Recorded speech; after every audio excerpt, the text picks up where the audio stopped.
하나님의 크신 은혜와 평강이 오늘도 여러분의 삶의 자리마다 충만히 마시길 기원합니다. 기도하겠습니다. 하나님 아버지 주신 하루를 그 거룩한 이름을 송축하며 그 하나님의 거룩한 뜻을 구하며 하나님의 인도하심을 구하며 시작을 합니다. 말씀을 통해 그 뜻을 알려주시고 기도할 때에 우리의 결심을 굳게 하시며 살아갈 때에 동행하여 주옵소서. 감사드리며 예수님의 이름으로 기도하옵나이다. 아멘. 오늘 보실 하나님의 말씀은 고린도후서 3장 1절로 6절입니다. 고린도후서 3장 1절로 6절을 같이 읽겠습니다. 우리가 다시 자천하기를 시작하겠느냐? 우리가 어찌 어떤 사람처럼 추천서를 너희에게 붙이거나 혹은 너희에게 받거나 할 필요가 있느냐? 너희는 우리의 편지라 우리 마음에 썼고 무사람이 알고 읽는 바라. 너희는 우리로 말미암아 나타난 그리스도의 편지니 이는 먹으로 쓴 것이 아니요 오직 살아계신 하나님의 영으로 쓴 것이며 또 돌판에 쓴 것이 아니요 오직 육의 마음판에 쓴 것이라. 우리가 그리스도로 말미암아 하나님을 향하여 이 같은 확신이 있으니 우리가 무슨 일이든지 우리에게서 난 것 같이 스스로 만족할 것이 아니니 우리의 만족은 오직 하나님으로부터 나느니라. 그가 또한 우리를 새 언약의 일꾼 되기에 만족하게 하셨으니 율법 조문으로 하지 아니하고 오직 영으로 함이니 율법 조문은 죽이는 것이요 영은 살리는 것이니라. 사역자들의 목표는 성도들이 신앙 안에서 성장하며 하나님께서 기뻐하시는 삶으로 변화되는 것입니다. 이러한 변화는 모든 사역의 목표이기도 하고요. 하나님께서 기뻐하시는 것 자체이기도 합니다. 그래서 성도들의 변화가 가장 큰 사역의 결실이 되는 것입니다. 그것을 위해서 노력했을 때 그 결과는 분명했습니다. 그 결과는 꾸며지거나 혹은 조정될 필요가 없었습니다. 이미 그 자체로서 그 모습으로서 충분한 증거가 되었기 때문입니다. 여러분, 오늘 본문의 이야기는 바로 그와 같은 사실을 전달해주고 있습니다. 바로 사도 바울의 사역에서 이러한 귀한 결실이 나타났습니다. 그것은 꾸며지거나 혹은 조장될 필요가 없는 가장 현실적이고 구체적인 결실이었습니다. 이러한 결실에 대해서 그는 이렇게 말했습니다. 고린도서 3장 1절입니다. 우리가 다시 자천하기를 시작하겠느냐? 우리가 어찌 어떤 사람처럼 추천서를 너희에게 붙이거나 혹은 너희에게 받거나 할 필요가 있느냐? 너희는 우리의 편지라 우리 마음에 썼고 무사람이 알고 읽는 바라. 자천할 필요가 없었습니다.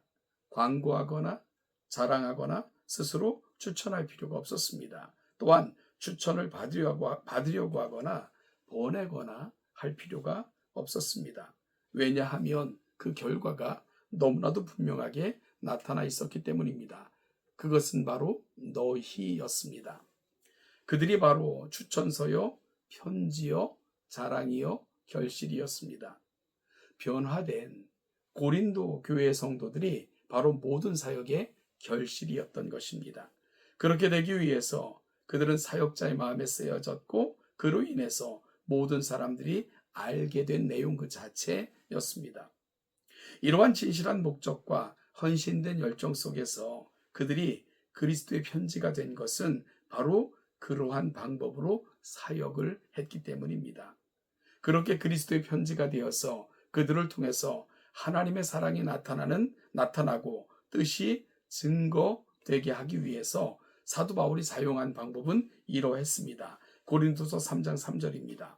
너희는 우리로 말미암아 나타난 그리스도의 편지니 이는 먹으로 쓴 것이 아니요 오직 살아계신 하나님의 영으로 쓴 것이며 또 돌판에 쓴 것이 아니요 오직 육의 마음판에 쓴 것이라.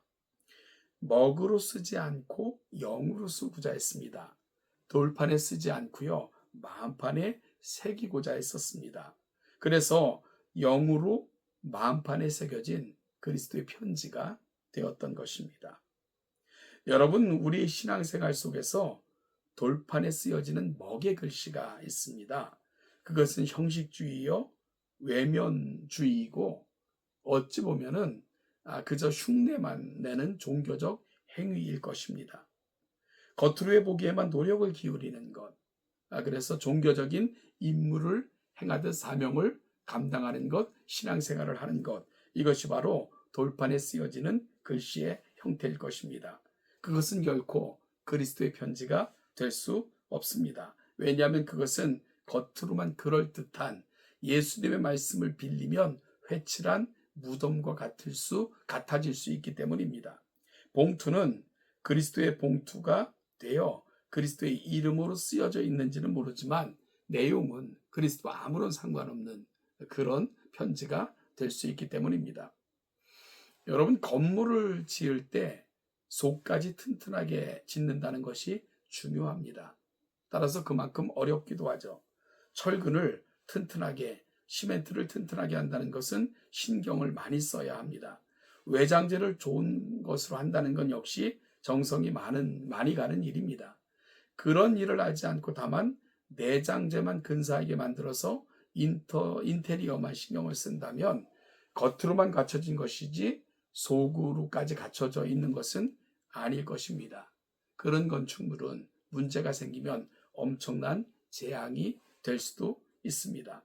사랑하는 여러분, 우리가 내면으로 변화되지 않은 영으로 우리 신비의 그리스도의 말씀이 새겨져 우리의 속까지 하나님의 자녀가 되지 않고서는 그리스도의 날, 주님 앞에 설 때에 우리의 건물은 큰일 날 수가 있습니다. 주님으로부터 아무런 인정을 받지 못하는 겉모습만 번지르한 겉모습만 그리스도인인 것처럼 그렇게 살다가는 주님 앞에 설 수 없기 때문입니다.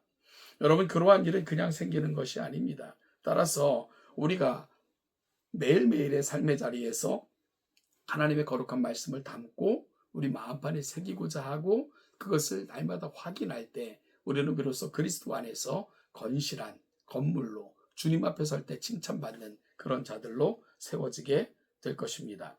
여러분, 따라서 오늘 고린도서 3장 4절에서 우리가 그리스도로 말미암아 하나님을 향하여 이 같은 확신이 있으니 5절에서는 우리가 무슨 일이든지 우리에게서 난 것 같이 스스로 만족한 것이 아니니 우리의 만족은 오직 하나님으로부터 나느니라. 그 확신은 하나님으로부터 나오는 만족입니다. 하나님께서 명하시는 일을 했다는 감사와 감격, 그 일을 바로 그를 통해서 하나님 원하시고 기뻐하시는 일을 감당하고 그럴 때 사역자들의 마음에도 감사가 있고요. 그 말씀을 듣는 심령들은 마음판에 신비에 하나님의 거룩한 영의 말씀이 새겨지게 될 것이고 그렇게 해서 우리는 함께 하나님의 거룩한 말씀을 담은 그리스도의 편지로 세상 속에 그 역할을 감당하는 하나님의 거룩한 역사를 보여주는 교회로 성장하게 될 것입니다. 그래서 고린도서 3장 6절에서 사도 바울은 이런 권면으로 마무리합니다. 그가 또한 우리를 새 언약의 일꾼 되기에 만족하게 하셨으니 율법 조문으로 하지 아니하고 오직 영으로 함으로 율법 조문은 죽이는 것이요 영은 살리는 것이니라. 사랑하는 여러분, 우리 자신이 영으로 우리 마음판에 새기고자 할 때 다른 사람도 영으로 마음판에 새길 수 있도록 도울 수 있는 거죠. 그 일에 우리는 영광스러운 부름을 받은 거고요. 사도 바울은 바로 그런 일을 위해 애썼고 그 결과 고린도 교회가 다시 세워지게 되었음을 감사하며 인근에 소문난 교회로 성장할 수 있었음에 크게 기뻐하는 것, 오늘 본문이 가고 있는 자리입니다. 우리도 새 언약의 일꾼이 되게 하셨습니다. 또한 그렇게 되기를 기뻐하셨습니다. 그 기뻐하심 속에 우리는 영으로 마음판에 말씀을 새기는 사람들이 되었습니다.